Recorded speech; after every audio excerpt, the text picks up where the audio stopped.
안녕하세요. 여러분, 혹시 이런 생각 해보셨어요? 아, 잘 나가는 주식은 계속 오르는 것 같고 떨어지는 주식은 계속 떨어지는 것 같아. 되게 간단하고 또 직관적인 생각이죠? 네, 바로 이 아이디어가 모멘텀 투자의 핵심입니다.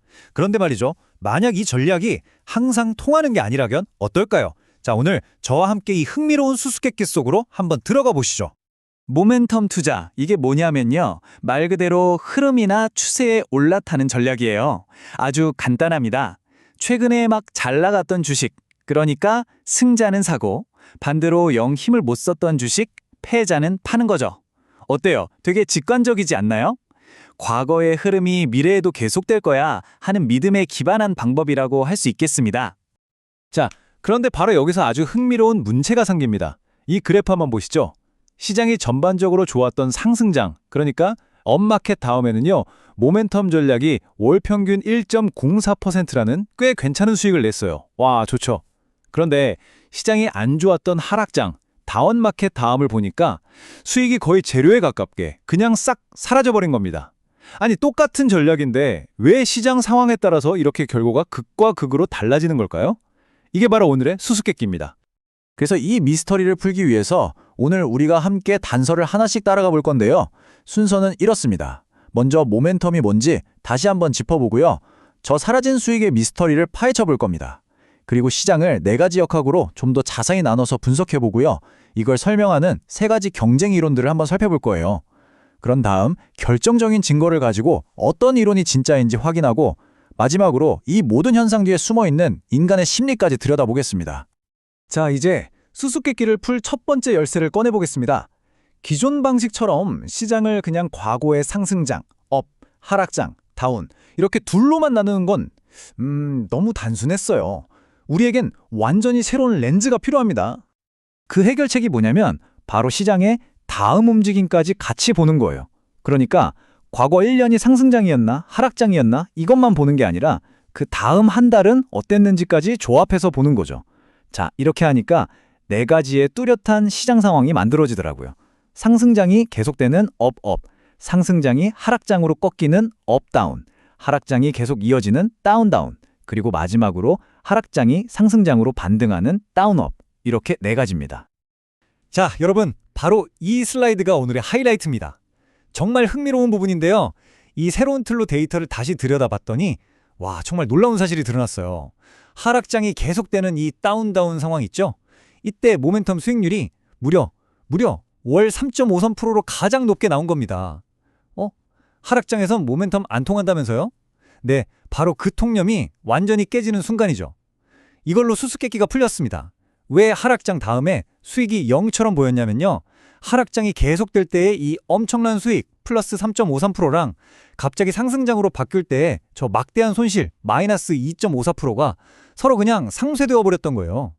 그러니까 시장의 전환, 이 방향이 꺾이는 순간이 모멘텀에겐 완전 독약이었던 셈이죠. 자, 이제 무엇이 일어나는지는 알았어요. 그죠? 근데 이제 더 중요한 질문이 남았습니다. 도대체 왜? 왜 이런 현상이 일어나는 걸까요? 이제 우리는 이 미스터리를 설명할 세 명의 유력한 용의자, 즉 세 가지 경쟁 이론을 신문대에 한번 올려보겠습니다. 용의자는 총 3명입니다. 자, 첫 번째 용의자는 DHS 모델인데요. 이 모델은 투자자의 심리, 특히 과신이 모든 걸 움직인다고 주장합니다. 두 번째 용의자는 HS 모델. 이건 사람들이 돈을 벌면 간이 커져서 더 위험한 투자를 한다는 부의 효과 이론에 기반하고 있고요.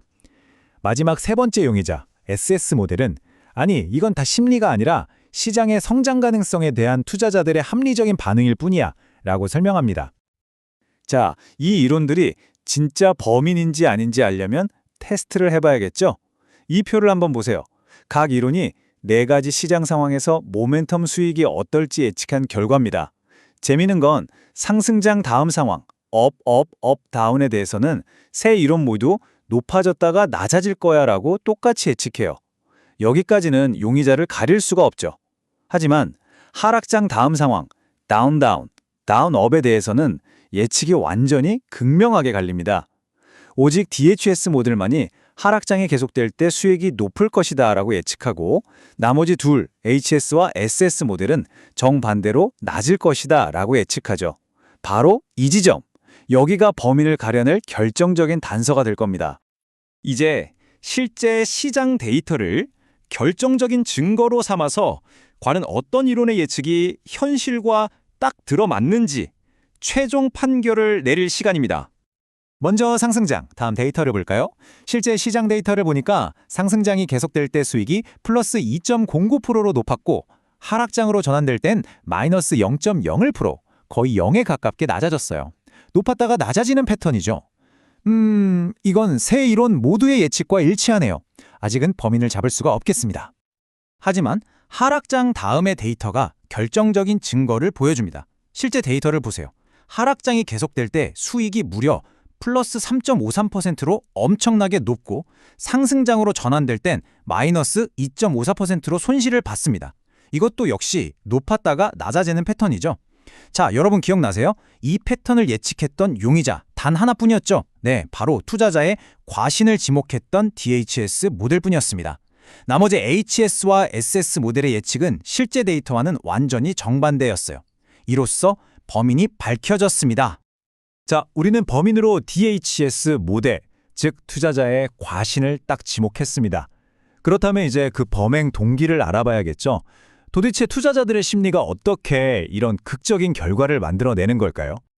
그 메커니즘은 이렇습니다. 한번 생각해 보세요. 시장이 내 예상대로 딱 움직여주면 기분이 어떨까요? 예를 들어 내가 주식을 샀는데 시장이 계속 올라주거나 업 아니면 팔았는데 더 떨어지는 다운 상황 말이에요. 그럼 투자자들은 거봐, 내 생각이 맞았어 하면서 점점 더 자신감에 차게 되고 이게 바로 과신으로 이어지면서 추세를 더 강하게 밀어붙입니다. 모멘텀이 커지는 거죠. 이걸 확증적 뉴스 효과라고 불러요. 반대로 시장이 갑자기 내 예상과 다르게 확 꺾여버리면 업 다운 또는 다운 업 어떨까요? 이게 아닌데? 하는 생각과 함께 그 단단했던 자신감은 순식간에 무너져 버립니다. 과신이 쌓아 올렸던 그 추세가 와르르 붕괴하는 거죠. 이게 바로 반증적 뉴스의 충격입니다. 그리고 이런 심리적인 효과는요, 개별 주식의 움직임을 보면 더 명확하게 드러납니다.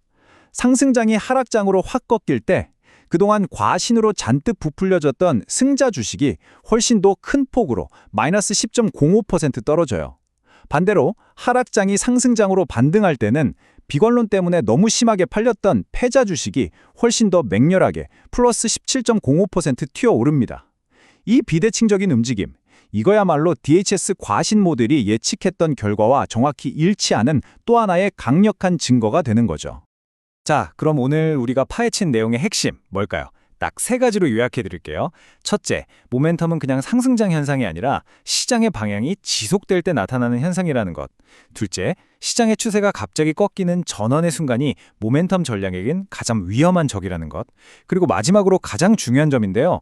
모멘텀이라는 건 단순히 어떤 통계적인 패턴이 아니라 결국 투자자들의 과신이라는 심리가 만들어내는 하나의 작품이라는 겁니다. 확증적인 소식에 부풀었다가 반증적인 소식에 터져버리는 그런 심리 말이죠. 결국 생각해보면 모멘텀 전략의 수익성이라는 건 시장의 차가운 숫자를 넘어 그 숫자를 움직이는 우리 인간의 집단 심리를 비추는 거울 같은 거였어요. 우리가 잡으려고 했던 그 추세라는 건 결국 투자자들의 자신감과 의심, 또 확신과 놀람이 만들어내는 하나의 거대한 순환 그 자체였던 셈이죠. 그러니까 진짜 핵심은 단순히 추세를 따라가는 게 아니라 그 추세를 지탱하고 있는 투자자들의 신념 혹은 그 과신을 이해하는 데 있었던 겁니다. 마지막으로 여러분께 이 질문을 한번 던져보고 싶습니다. 여러분은 시장의 숫자에 투자하고 계신가요? 아니면 그 숫자를 움직이는 인간의 마음에 투자하고 계신가요? 오늘 이야기가 시장의 움직임 뒤에 숨어있는 더 깊은 심리적인 힘에 대해 한 번쯤 생각해보는 계기가 되었기를 바랍니다.